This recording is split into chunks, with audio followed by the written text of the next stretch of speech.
Hey everyone, this is Sab and we are live in Dubai. Today is very special episode because it's gonna be fire in the booth. And we're gonna have very special guest, the most influenced DJ and music producer all the way from the UK, Charlie. Oh yeah. What's that, N.W.A? Welcome Charlie to the show. Thank you, bro. This is your first ever interview in the Middle East and we want to have really like an amazing to share your story and knowledge here in the music scene. So how you feel being here in Dubai? I love it. I feel like Dubai is like my second home now. You know, I've been here for 6 months. I visited frequently before, but it was this time around that I really fell in love with Dubai and just everything about it, like the culture, the people, you know, the ability to be able to live a free life in a safe environment. For me, it's just like, it's priceless. And yeah, it's definitely like a second home for me now. This is amazing, and always we love to have you here because there's a lot of attention wherever you go to any city, and always you are pitching culture and investing in culture. So if you can just tell us like what music mean for you, why you starting this journey? For me, music is life. Like, you know, you take away the music and life becomes dull, boring and grey. And I think what music does is it offers a form of escapism and adds colour into everyone's life. No matter what walk of life you come from, music is something that brings us together. And for me, music has always been, you know, something that has driven me forward as a person, as a human being, and inspired me to be better. And yeah, so, you know, for me, the music really is the driving force behind life. That's really amazing, and I think it's like all of us, we have been exposed to music in a certain way, but I feel like you have really like very amazing story to share with us, like when he was like 9 years old and that first tape of N.W.A, that red cover. Tell us the story, like what that like story with the music happened to you. So that was like a real defining moment in my life. That was when I, like, you know, before that I'd always loved music, but it was the music that I'd be playing in my house. Like my dad was a massive music man. Music would be playing all the time. No matter what room you walked into my house, there'd be music playing. But yeah, when I was younger, I was in primary school and I got sent home from school, so I had to go to work with my mum. My mum was a cleaner at the time, and she used to clean the rich people's houses. So I went with my mum, and she was like, sit in the kitchen while I tidied the house, don't move. So she's tidying the house, and then me being Mr. Inquisitive, Mr. Want to know what's going on, I went and explored the house and found this massive cassette rack. So I started looking through the cassettes. I found this one cassette, and these guys peering over to the camera, big red bold font, and I was like, what's this? Then I looked at the track list, flipped it over, and I was like, whoa. Like, I could see that this was something that I shouldn't be looking at and shouldn't even consider listening to. But anyway, I decided to borrow it. I didn't steal it, or thief. I borrowed it from this house. Took it home, went under, put my head under the covers, listened to this album, N.W.A. straight out of Compton, and that was it. My life changed forever.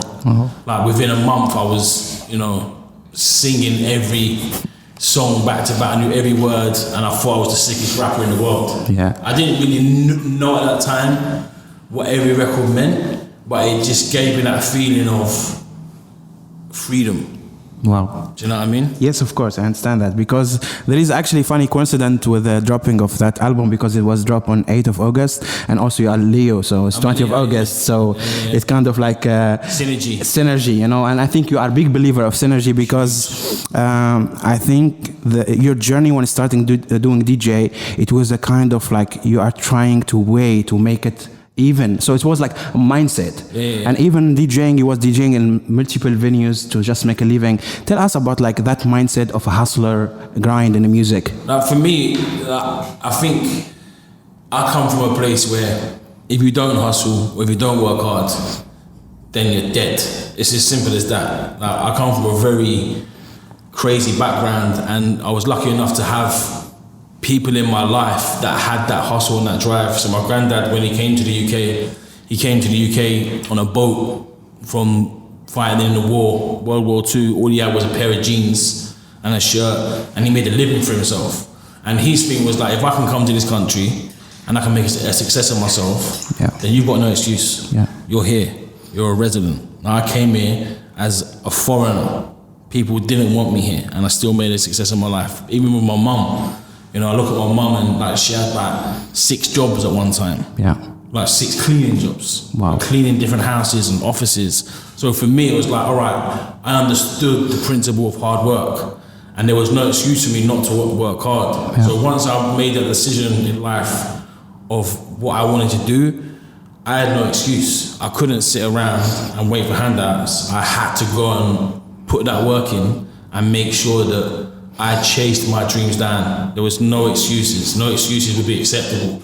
So for me, you know, from an early age, I understood the value of hard work, and that still to this very day, you know, like I still work as hard now as I did back then. Yeah.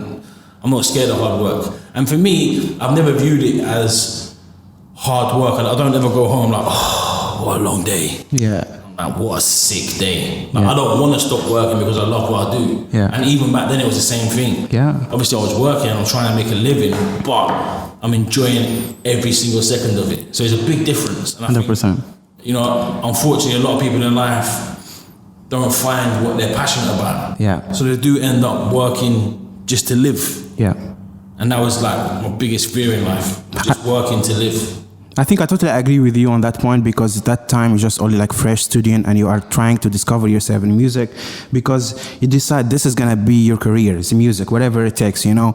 And I think I want to also share another side on the story on that part, which is like the education system, the societies, they don't support the idea of being like an artist or DJ, because everyone disagree that you cannot do anything with the music, right? Because of course, you're told at school that that's not a job. Yes. That's a hobby. There's no support infrastructure in education for you to pursue a career in music. And then when you look how big music is as a global business, there's so many opportunities and so many positions for you to take up as a career, but yet no one's really pushed into that sector of the world, which for me is, I think is hugely disheartening, you know. Like you can work across so many different platforms and so many different jobs that it should be something that, you know, if you're passionate about, you should be pushed forward to pursue. 100%. And I think also like that time also we were talking about like the 7 heart of Charlie Sloth, because maybe today they're only seeing one side and you don't do like many interview. I want to discuss about the 7 heart of Charlie Sloth, the guy who's editing videos, shooting music videos, doing website. And I think like you're very tough in terms of self-thought, which is teaching yourself new things without depending on other stuff. So how you learning that 7 heart? Self-education to me is one of the most important things in life. Like in terms of growing as a human being and as a person, you've always got to be learning, right? And the minute you think that you know everything is the minute that you failed in life. Yeah. So from an early age, once I understood that it was music that I wanted a career in, I made the decision to self-educate myself on all aspects of new media. So I taught myself how to edit, I taught myself how to produce records, direct, be a cameraman, you know, create websites. And, you know, I spent years self-educating myself, watching tutorials, reading books, to the point where I was competent in all aspects of new media. Yeah. Like winning awards for music videos, and, you know, like doing huge websites for huge brands, just loads of things that I achieved away from the Charlie Sloth thing that put me in a good space to pursue the Charlie Sloth vision. So this was maybe 13 years ago, 14 years ago. Yeah. It was a time when YouTube was just starting. Yeah. And everyone was doing vlogs. Everyone was making like videos where it was like a blog, but it was a video blog. It was all very new. And I thought that was so corny. I weren't really into it. I was like, I'm not doing that. So we sat down and we was like, what can I do that showcases all the different hats that I wear as Charlie Sloth without being too pretentious? You know what I mean? Yeah. So I came up with Being Charlie Sloth, where we showed all the different hats that I wore with me playing each character, and each character had their own uniform, their own personality. Filmed an episode, spent so much time on it, put it up on YouTube, and it done like, I don't know if it was like 8,000 views. Yeah. And I was like, all that work, and we've only got 8,000 views. It's kind of disheartening. Then the next day, got an email of Q rest in peace. Yeah. The founder of worldstarhiphop.com, saying, yo, just watched your show, crazy creative. We want to make it exclusive on Worldstar Hip Hop. He's like, how often can you deliver this? I was like, I deliver it every week. And bearing in mind that I was writing it, filming it, editing it, and starring it myself. Yeah. It was a lot of work. Yeah. And I was like, I deliver it every week. It's not a problem. Yeah. He's like, yeah. And I was like, yeah, every Monday. And he's like, all right, cool, deliver it every Monday. So then we done that. It ran for like 56 weeks, every Monday. Yeah. It was getting millions of views. And that for me was like a real chance to showcase not only my ability but my passion for the music. Of course. On a global platform. And that was a real life, career-defining moment for me.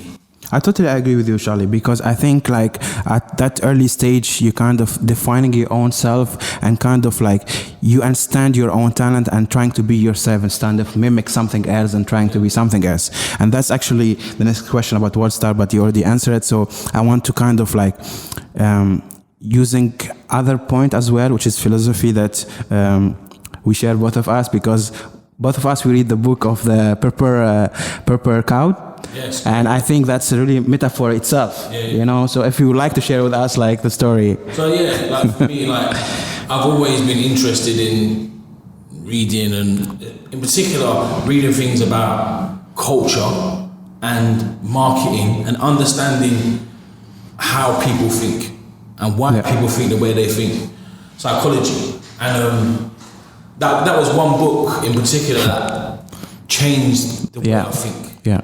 You know, and you know, it's the story of if you drive past the field every day, and the first day you drive past the field, there's 20 cows in there, you might stop and say, there's 20 cows. Third day, there's some cows again.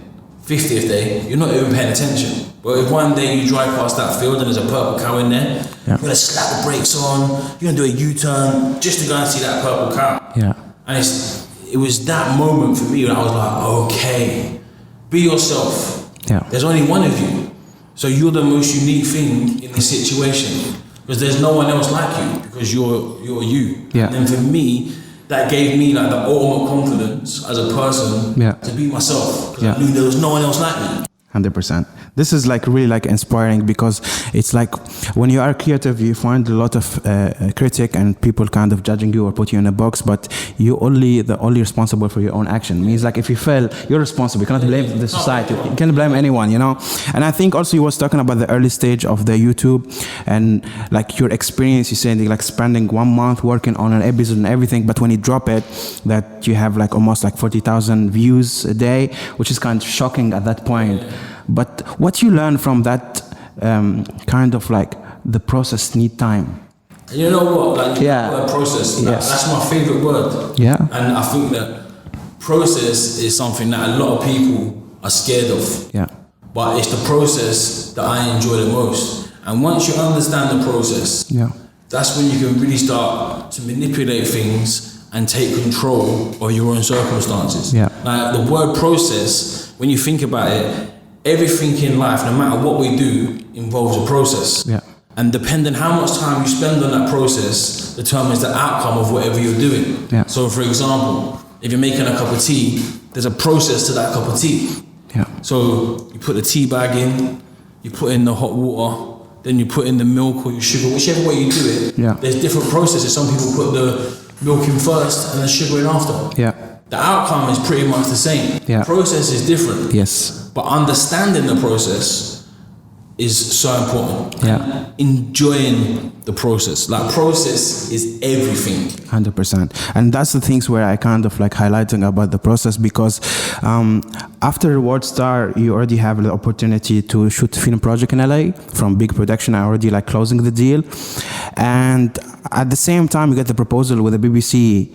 And it was, I think, at that age was a hard decision to make, either stay with the UK or moving to US, which can be a bigger opportunity for you. What was going on your head at that moment, and why decide to go for BBC? For me, at the time, the UK was in a place where there was so much great talent in the UK, especially from the world that I was passionate about, rap world. So much great talent. And I felt there was no real platform, in particular on the radio, that was showcasing this talent. It was all heavily American orientated sounds across the radio. And for me, I was just like, it's cool, but what about these UK artists? They're not getting a look in. And I was so passionate about that. And at that time, I was still producing for a lot of these artists, and I was still making music. So for me, it was like, the frustration was, all this great music has got nowhere to live. And at that time, radio was so important. Radio played a massive part in your journey as an artist. And if you weren't getting radio support, especially from the BBC, life was tough. So when I was put on that crossroad in life, whether to go to LA or stay in the UK, for me, it was a tough decision, but at the same time, it was a very easy decision. Because I could have taken the easy route and followed the money and just taken that money. But for me, it was a bigger picture. It weren't just about me. This was about the culture, the scene, and how much of an impact that I knew that I could have, because I've always believed in myself. I've always known that impossible is nothing. 100%. If I put the work in, I can do it. There's a lock, I'll unlock it. So I made a decision to stay in the UK, and I kind of had a vision and a plan of how I was going to go about providing a platform for the artists in the UK that I cared about. And once I put that plan in place and I could see it, I wrote it down. Like I've always been a great believer of, if you can see something, 100%, you can make it happen. 100%. You can visualize it, it's possible. And I think I totally agree with you, Charlie, because at that point is really kind of like you're starting with BBC Radio, because before you're starting with pirate radio. But at that point, there is no guarantee, because you need to build that infrasection, especially with BBC Radio, very traditional brand, and that hip hop that time was not really a mainstream, you know? So to be an advocate and changing that perspective is starting with doing 2 shows on the Radio 1 and Radio X1 as well. Like you are so energy person, like how you're running 2 shows and 2 different radio stations. What is the motive behind this? For me, it was just, I love the music, and the fact that I had an opportunity to showcase it to a huge audience, like millions of people that listening to the BBC. For me, it was like, it wouldn't work. For me, it was just like, and at the time, I used to see a lot of people getting stressed out, a lot of other DJs getting stressed out, and I'd be like, what are you getting stressed out for? The greatest job on the planet. Like, we come here and play music. Talk about the music. This is the best job ever. Like, for me, that wasn't enough. 100%. That was like, I need more. I need to become the best. I am gonna be the best. Like, when I first started at the BBC, I had my plan. I understood what I was gonna do, and I sat down with the 2 bosses at the time, and they said, Charlie, so what are your aspirations now you've joined the BBC? I said, well, the first thing that I'm going to do is I'm going to create a freestyle platform, and the video is going to get over 1 million views in the next 3 months. And they was like, okay, great. That's not radio. And I said, I'm also going to replace Westwood on all of these shows. Every single show, I'm going to take it off him. And they laughed at me. They was like, ha, ha, ha, ha. I said, what are you laughing at? They was like, oh, do you know how many times you've heard that? I was like, but you never heard it from me. And they was like, okay. I said, give me 5 years. I would have taken all of Westwood's jobs. Every show. She has 6 shows on the BBC. I said, I'll take all 6 of them within 5 years. So there's like, okay. So for me, I had a vision. I understood what I needed to do in order to make this vision a reality. And I executed it. So, cut a long story short, in 3 years at the BBC, I ended up replacing Westwood on all 6 of these shows. 100%. So I got the Saturday Night Rap Show on Radio 1, which was like the big staple rap show. Like, it was like, for me, that was my long-term vision. As someone coming up, that I wanted that show. 100%. One day I'm going to do that show. That's the best show in the world when it comes to rap. I'm going to do that show. So I got it, and I remember being told by the boss, he's like, yo, we're going to announce it today at midday. And then what happens is there's like an internal email that goes out, and everyone gets the email at the same time. So I went and sat on the guy's tech desk, who laughed at me when I said it. I sat at his desk like 10 to 12, whatever the time was, and waited for the email to drop into his inbox. I watched him open it, and he looked at me. I said, 5 years, I did it in 3. Yeah. And he was like, nothing but respect, Charlie, nothing but respect. And then from there, it was kind of like, all right, what's next? Because that was something that we'd worked towards to achieve for so many years. We'd achieved it. Yeah. And it was like, all right, what's next? Like, once I've achieved something, it don't stop. Yeah. I need to find what the next goal is. All right, what am I going to do next? What's next? Like, just ticking things off the list, like constantly going by, done that. And for me, that's important, just making sure there's always a focus, always a drive, always something to aspire towards. 100%. This is really like so true, because even like the show format that we are telling, it is like the real story. Because if you don't have a roadmap, even small roadmap, it cannot be like very complicated, because no one knows what's happening next. But that roadmap will help you want what you want to be. Because if you don't know the question where you want to be, it's hard to know from where to start. And I think like at that point, you're understanding the power of having a platform, talking to major audience, and you're starting with working with Fire in the Booth, and one of the major episode with the Keiko, which is like it turned him to sign deal with the Roc Nation, and I think that was kind of like making history for the UK scene. And what you felt from that experience, and what kind of like you learn of the power of storytelling?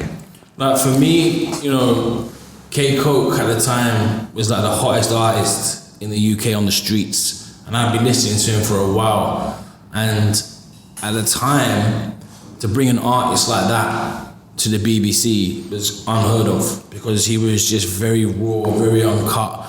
But I knew that the people needed to be made aware of this guy's talent. So we brought him through, and the minute it was recorded, I knew that it was a moment. So you knew it? Oh, I knew it. Like every single Fire in the Booth that has gone crazy, I've known there and then that this is going to go crazy. Okay. It's just a certain energy, a certain feeling that you get in the studio where you're like, right, this is a moment. And yeah, you know, when that Fire in the Booth went out, instantly it just went crazy on the internet. And I feel that he was someone at the time who was very clever in terms of how he used the platform. His storytelling, his messaging, while at the same time making people think, you know, like there wasn't many artists at that time that came from a street level like he did and were able to, you know, almost sit in two boxes. The box for the streets and then the box for, at the time, backpack rap. Yeah. You know? Yes. And he was able to sit in both, like he was in both pockets, because he was intelligent and articulate with his words and his bars, but at the same time very street, very hood, very cold. So yeah, like for me at that time, like you said, it was a game changer. Yes. In terms of British culture, British rap culture, and it let everyone around the world know that people are paying attention to what's happening within UK rap, and that it's not a joke no more. That's really inspiring, Charlie. And I think also there is a major point at that stage, which is like you kind of challenge between like Charlie Sloth, the radio host, and also Charlie Sloth, the artist, because there is really like a special story where you don't play your own music in your own show, and how it goes like your hanger as an artist and also having major platform, and that you don't want to plug your music. Yeah, like for me, like it was, like, I make music because I enjoy making music. Yes. I've never seen it as some, you know, I want to make some money. Yeah. No. And I don't feel it's cool for me to be on a national platform and play my music when that's taking the spot of another artist. Yeah. I'm already on their radio talking about the music. So for me to play my own song and talk about it when I can play someone else's, it goes against everything that I believe in. Okay. And for me, like my ethos has always been that artist comes first. Okay.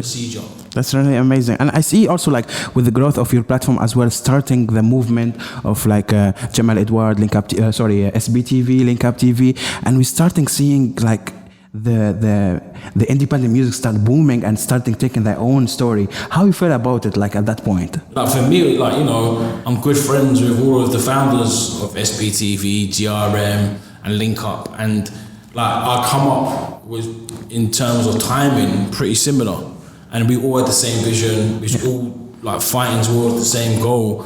So for me, like, it's incredible, and just to see how much they keep evolving and how much bigger they keep getting, it's inspirational. Yes. You know, and I think like the fact that they've built these platforms for homegrown talent, it's priceless. You know, like for once, you know, in the history of UK music, UK rap culture in the UK is self-efficient. It's not relying on anyone. It's not relying on any corporation, no record labels. Yeah. It's self-efficient.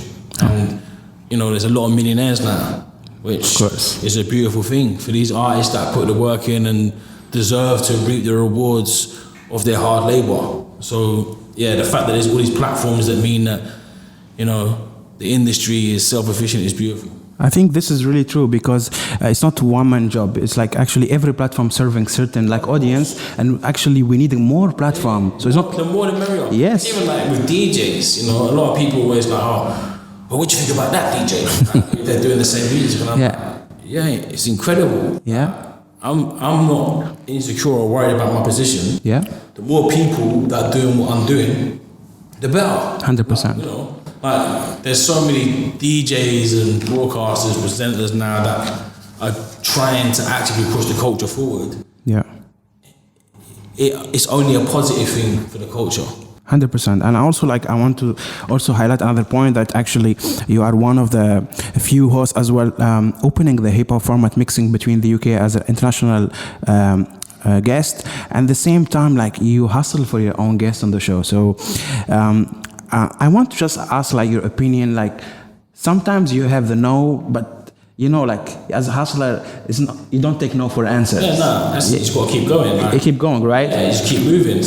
You're always going to get no's. I've had more no's than I've had yeses. Yes. More losses than I've had successes. And also, I want to share the story that you are one of the few people who getting Drake on the show, and it was not that like overnight plans. That was years. And like, you know, I've had a relationship with Drake for some time, and it was, you know, understanding what makes sense for the artist. Yeah. Like for me, I wanted to showcase his ability as a rapper. Like, I think he's one of the best rappers ever. True. Ever. True. And I wanted to showcase that because, you know, a lot of people may just see one side of Drake and they're not fully aware of all of the hats that Drake wears as an artist. And for me, it was something that I was driving for such a long time, and then we finally made it happen, and that was personally for me a massive moment. I'm a massive fan of him as an artist, as a rapper. So to make that happen was huge for me. But yeah, it weren't, you know, none of the artists that I've had on, of course, it's been easier footing. 100%. And the reason actually why I highlight about Drake, because you kind of like knowing his story, because he's very kind of connecting with the UK scene, and he's kind of like building the scene with the UK audience, you know. So much. Yes. He's done so, like, you know, for years, a lot of artists from around the world kind of come to the UK and never really shown it the respect it deserved. They looked at it as a cash cow. Come and do your shows. Maybe pretend to be cool with an artist to get like some buy-in from the streets or whatever. But he actually came and made an impact. Yes. He came, and like for me, that's why I have nothing but respect and admiration for him as a man. I mean, like, just what he done for British culture is priceless, and no one can ever say different. Like, he didn't need to do the things that he did. Yes. He was already a superstar, a mega star in the UK and in Europe. He didn't need to do that. He did that stuff because he cared. He was passionate about the music. Like, you know, like, he listens to British artists. And I think also at that period, Charlie, you was part of the first ever Red Bull Culture Clash in US, and it was representing the UK. How it was that experience, and do you still believe that the UK need the American audience and that kind of exposure? I don't think the UK need it at all. I mean, like, you know, UK music is international now. You know, look at some of the artists that are traveling the world and doing shows all over the world. I don't think they need it. I do feel that a time is coming where we're going to have the first UK stroke British international rap star. Yeah. I think that time is imminent, and that's something that I'm very passionate about, being a part of that story and trying to connect the dots where I can in terms of helping whoever that artist is going to be, Yeah. you know, unlock that door. 100%. It's a huge thing, and I think, you know, it's coming in the next 3 years without a doubt. That's really amazing, and I think always August for you is always announcement and new things, you know. So always like every August you have something to announce. That's my power. Yes, because I think your first album was dropping on 17th of August 2017, The Plague, and I really see the project itself is more onto like branding your own mindset of culture, because you have different thought of music and how can be connecting different country through music. So tell me about the inspiration about the album The Plague, which is in August, and then why you mix this artists like 21 Savage, Ace Hood, Sean Kingston, and many other artists with the UK.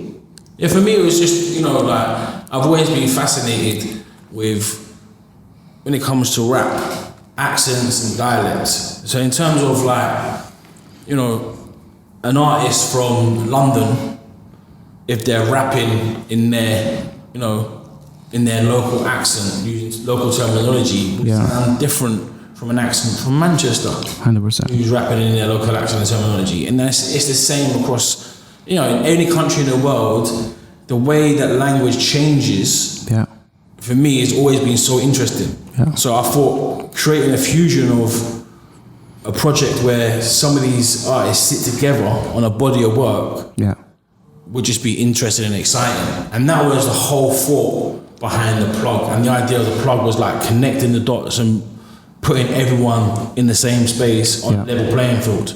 That was the idea, the concept of it. That's really great. And also, like, I see also you're trying also to support your platform diversity by bringing as well female rapper to your show. And also one of the recent rappers, she's blow up, Megan Thee Stallion, was in your show, and I think she was blow up also after your episode. So what first, like, your thought on female hip-hop artists and how you giving exposure to female hip-hop to your show? For me, I think, you know, like, I don't like to have the mindset of it being a female artist. Like, for me, it's like the minute you do that, you kind of putting them in a weak position. In a weak position. Yeah. Like, for me, it's like you're an artist. Like, if you're sick, you're sick. Yeah. And like, she's just sick. And like any artist, whether it's female or male, that's been on my show that I've supported. Yeah. I've supported based on the strength of their music. Yeah. Nothing else. 100%. Like, even to the point where it's not even about your character or your personality or who you are as a person. Yeah. It's about your music. I think this is really true because I see as well onto Fire in the Booth, you bringing other overseas artists from Canada, from Germany, and it become like a platform for people who don't have voice in their own country, because sometimes a country can be small audience for that type of music. So I know personally that you don't like select your guests based onto the number or just like big artists. It's always like you go on the street and asking people like what you listen to, what is you have in your phone. Exactly. I still do that today. Yeah. I see people, like I said, it happened the other day, I was in a petrol station in Barsha, and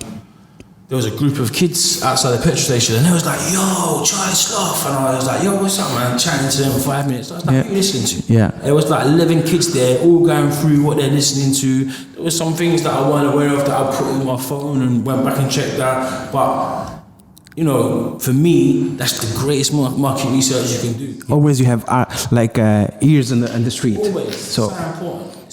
That's really important. And there is like a moment as well when you decide to finish your careers with BBC Radio, and at the same time working with the biggest platform, which is Apple Music Beat One. So how that transition from traditional radio to the new cloud radio, and how you make that decision? For me, it was a time in my career where I'd achieved everything at the BBC. Yes. I'd done every show that I wanted to do. There was no show bigger that I could do that I hadn't already done. Yeah. And I had an amazing 10 years there. And so I announced at the beginning of October that I was leaving the BBC. I didn't say where I was going because I wasn't allowed. And then obviously at the end of October, I had a bit of a falling out with the BBC, done some stupid stuff on stage. Yeah. And then I ended up leaving the BBC 10 days early than I was supposed to. Okay. But the motivation for me to join Apple Music was understanding the future and wanting to be a part of the future and seeing how the landscape was changing and evolving, and people from today's generation weren't consuming content via radio. And radio is almost like I wouldn't say it's like a platform that is dead, but we're not going to see growth in radio in the same way we are from the DSPs. Yes. And at the time, I'd watched Zane Lowe, who's a good friend of mine, go over and make that transition. And I was watching what he was doing, and I was super excited about where this project could go. And at the time, I had opportunities from all the DSPs. Of course. I could have went anywhere. But for me, Apple stood out the most as a platform that had the best intentions for the artists, and for me that made my decision so much easier. I didn't go into that decision thinking about money or self-gratitude. It was more about, all right, what else can I do here, and how else can I impact the culture with this move?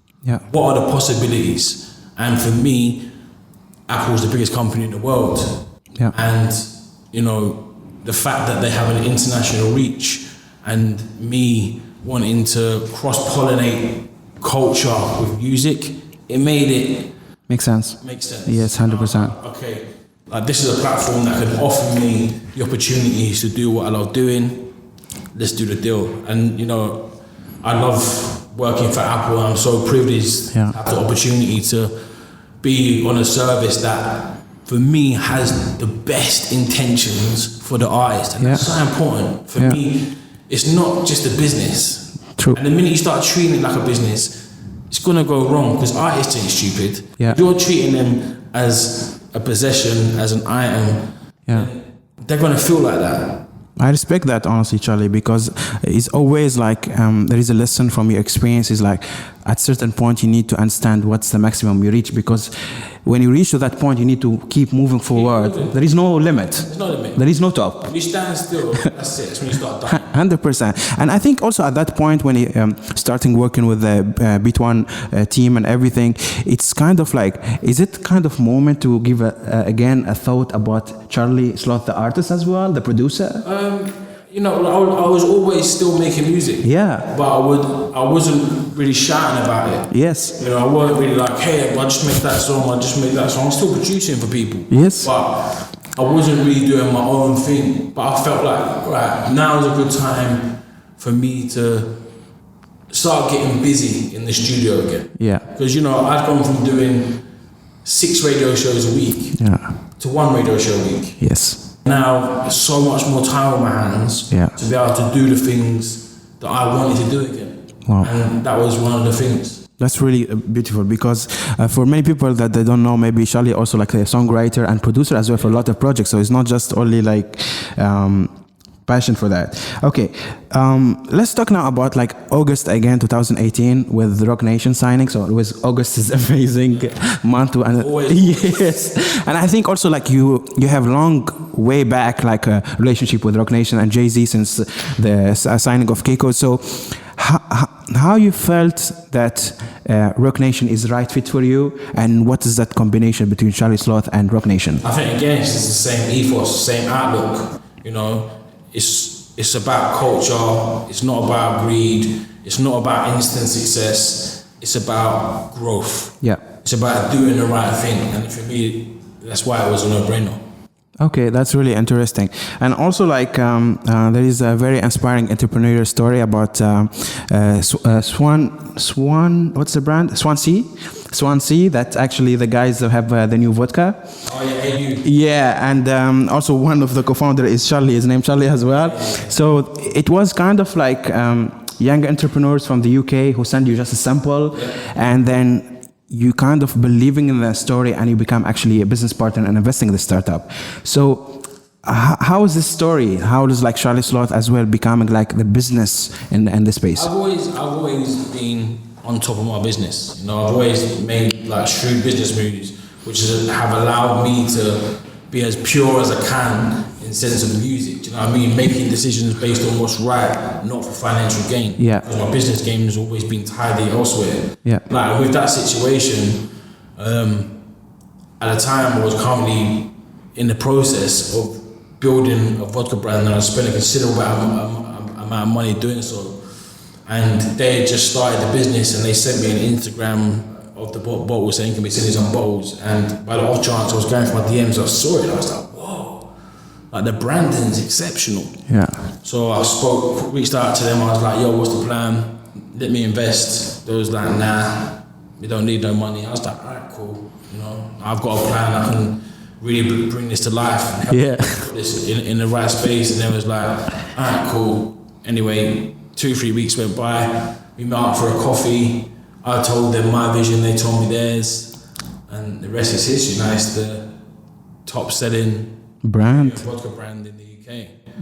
You know, we just done a deal to bring it to the UAE as well, and we're in loads of other regions around the world. It's a big deal now. It's huge right now. See Mayweather's, the D-Block Europe, Heady One as well was involving. So it's like there is really like celebration of entrepreneurship, you know, which is really good.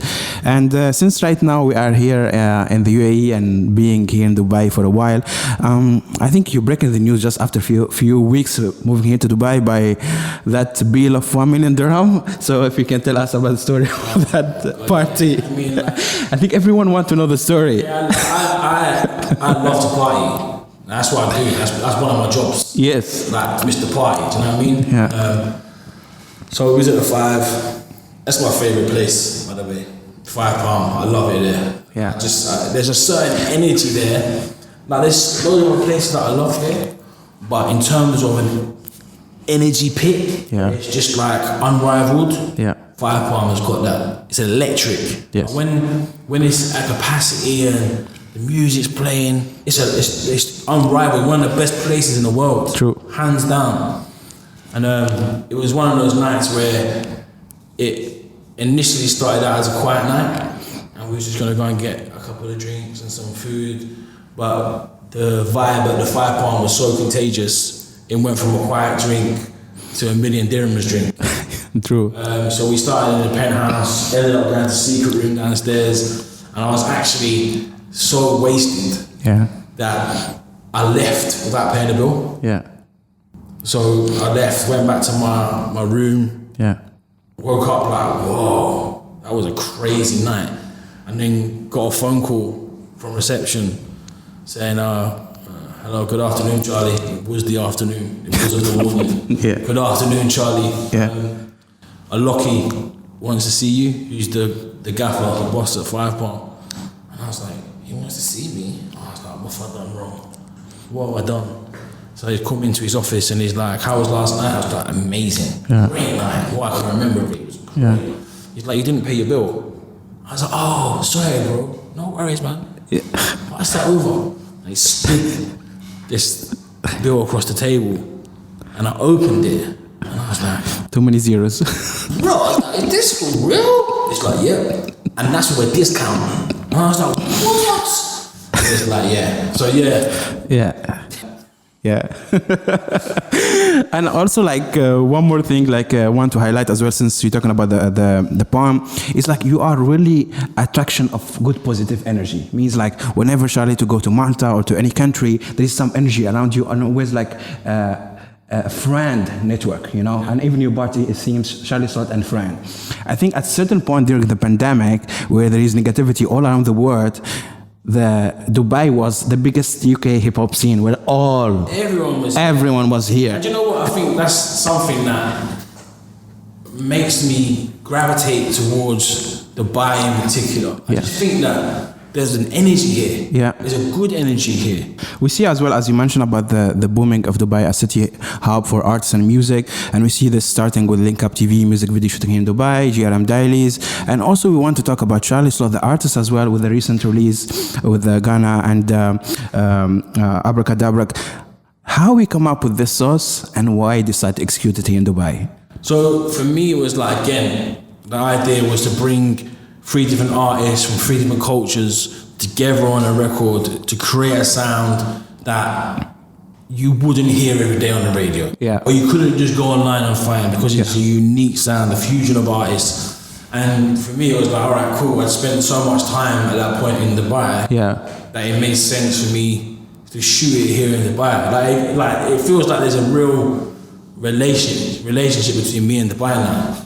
That's great. Like for me, this was somewhere that I was able to come and escape. But something that I learned about myself during this last lockdown is that I can't sit down. I can't stand still.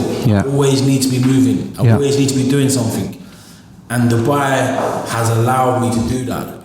And in the process of me doing that, I fell in love with it here. 100%. You know, like it weren't about the business. It was about still being able to do something, move forward, and provide something for people. Like watching the joy on people's faces when they came to party. Because you couldn't do that anywhere else in the world. 100%. And even though you couldn't do it to this full capacity, you couldn't get up and dance around. You still had that feeling of escapism. Like the world is not in a good place. 100%. But for 3-4 hours on that Saturday, you can live your best life.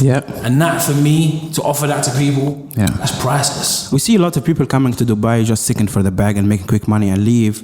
But you make a big impact in the city by actually tribute an entire episode for UA Cypher here through Fire in the Booth. How you come up with the idea, and what is the feedback people feeling like about representing the hip-hop scene here in UAE through your global platform?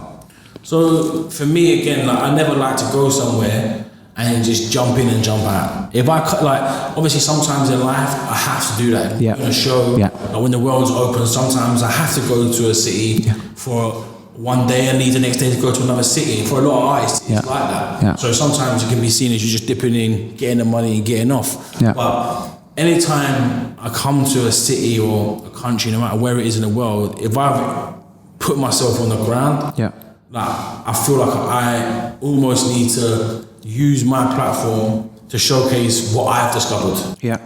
To put people onto something that I'm like, wow, okay. Like there has to be a wow, okay moment for me. Of course. To be inspired or infused to do that. Otherwise it's kind of like, if someone's done it, I don't need to do it. Somebody's already done it. But when I came here, I just felt like there was so many sick artists, and there was a real, I could feel like a movement growing here that again wasn't really getting the limelight and the love it deserved. And I had a great relationship with Big Hass, big him up. I think he's such a G, man. Like, great guy. And like he like last year he put me on to loads of these artists. A lot of them were artists that actually featured on. And for me it was like, all right, cool. Let's start something here at least. I don't mind using my platform to do that. So it's like, all right, along with Big Hass and N.W.A as well, big them up as well, because they really helped out. It was like, all right, let's create something here for local artists, give them a platform, and let's see how it goes. And to be fair, the reaction has been insane. You know, there's been a lot of very positive feedback. True. And it's a start. It's a start, and I do feel that, you know, there's so much these artists from over here have to offer. They just need the platform. Of course, and I think this is one of your strengths, which is like you always thinker out of the box, and always you are trying to create more diversity in what you are doing. And even right now, we see it through your shows to have like fire on the sand and fire and many things. So. Are we gonna see more diversity as well right now through the hip hop music in your platforms? For sure, without that. And it's like, you know, I've got so many big plans that we would have rolled out in 2020 if it wasn't for the world pandemic still.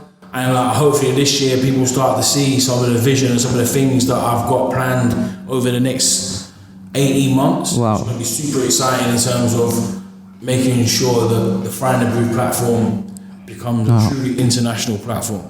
Okay, let's now talking about like, we see your story that you're achieving a lot of things. I want just to have like, what is your thought on Charlie Sloth the next 5 to 10 years? Where do you want to go? What you want to achieve? Just kind of like projections. if I told you that, everyone else would know. What people don't know, they can't destroy. 100%. You know what I mean? Like, I'm still active. If I shared that vision, Of course. someone else might beat me to it. No chance. I don't know. You never know. No chance. But there's so many things I want to Yeah. do. But my main thing is the same. Yes. Supporting artists, creating platforms Yeah. for people to have a voice. Yeah. And just to keep, moving culture forward. Yeah. That's it. I have a question, Charlie, since I think you've been here in the city for a while, which is always you're hearing the story about the struggling of the regional artists here in North Africa in terms of like breakout from the local market, because I feel it's more into like is a curse, or like being a local is like limitation of potentials. And I want to have like your thought about like what was, you think, from your opinion, the painful point to break an artist from the region here, since we have all the financial or like the system to break an artist overseas? Like for me, it's, especially for artists, for example, from the UAE, before they can break anywhere else, they need to break it here. Correct. They need to make sure that they're superstars in their hometown. Yes. And I think that is the most important thing for me that needs to happen here. Yeah. It's like platforms like yourself. Yeah. There's other platforms that are, starting to build their platforms for artists to utilize. Of course. That needs to happen. Like there needs to be more local artists. I mean, listening to some of the shows, the rap shows or urban shows that are on the radio. Yeah. I don't hear no local artists. Of course. I don't. I'm just hearing big American artists and UK artists. Yes. That's it. And for me, that needs to change. Yeah. Someone has to take responsibility for that. 100%. So let's wrap this amazing interview with what is the best advice you give to yourself when you was 9 years old after you reaching where you are here today? Because I think everyone here in our audience, as an artist, as a producer, as a DJ, as an entrepreneur, looking for that advice can change their lives the same way N.W.A changed your life. So what advice to give to all this youth who are really creative and want to start journeying? Believe in yourself, impossible is nothing, and don't give up. And that would be it. Like, invest in yourself. Yeah. Like, nobody can tell you no. Like, if you believe in yourself and you picture something, it's possible and you can achieve it. Work hard, impossible is nothing. Thank you so much for sharing your story with us, Charlie. And we're really excited to see your more milestone. All the best for you, brother. Respect, bro. Thank you. Much love. Thank you so much. Thank you.